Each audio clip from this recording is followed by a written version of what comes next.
Hello students, let us continue with history chapter 2 India before the times of Shivaji Maharaj. The Mughal power. The Mughal power in India was founded by Babur in 1526 CE by defeating Ibrahim Lodi in the first battle of Panipat on 21st April 1526. Prior to founding of the rule of the Mughal dynasty, Babur was the king of Fargana in Uzbekistan, Central Asia.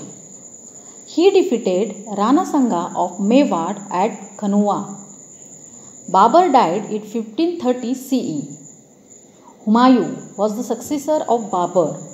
He was defeated by Sher Shah. Sher Shah founded the Sur dynasty. However, Humayun managed to restore the Mughal rule in 1555 CE. After the death of Humayun in 1556 CE, Akbar came to power. He defeated Hemu in the second battle of Panipat in 1556 CE. Akbar was the most powerful Mughal ruler. He had ambition to bring the whole of India under his central authority. He had to struggle against Maharana Pratap, Chand Bibi and Rani Durgavati. Maharana Pratap. Maharana Pratap became the ruler of Mewar after Uday Singh. He opposed Akbar's imperialist policy. He is known for his qualities like valor, courage, self-respect and sacrifice. Chand Bibi. Chand Bibi was a capable daughter of Hussain Nizam Shah of Ahmednagar. She bravely defended Ahmednagar fort against the Mughal attack in 1595 CE. However, the internal strife in the court of Nizam Shah resulted in the murder of Chand Bibi.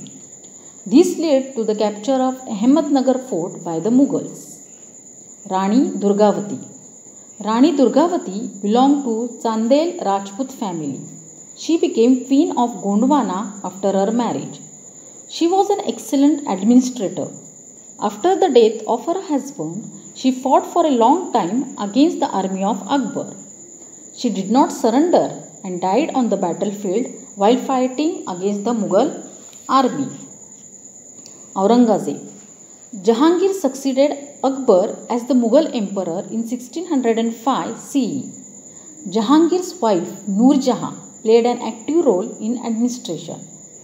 Shah Jahan succeeded Jahangir in 1628 CE and ruled India till his death in 1658 CE. Aurangzeb was the last Mughal emperor who ruled India from 1658 CE to 1707 CE. Aurangzeb expanded the Mughal empire, but the Mughal empire became weak after his death. Let us see the conflict with the Ahoms. The people of Shan community who settled down in the valley of river Brahmaputra were known as Ahoms. The Ahoms under the leadership of Gadadhar Sinha and Commander Lachit Borpur Khan gave intense fight to the Mughals. Due to the guerrilla techniques of Ahoms, the Mughals could not create a strong base in Assam. Conflict with the Sikhs. Guru Tej Bahadur protested against the policy of religious intolerance of Aurangzeb. He was imprisoned and beheaded in 1675 CE. Guru Gobind Singh organized the Sikh youths into Khalsa Dal to fight with Aurangzeb. However, they did not succeed. Later, Guru Gobind Singh succumbed to his wounds in Nanded. Conflict with the Rajputs. Aurangzeb failed to secure cooperation of the Rajputs due to his expansion in policy.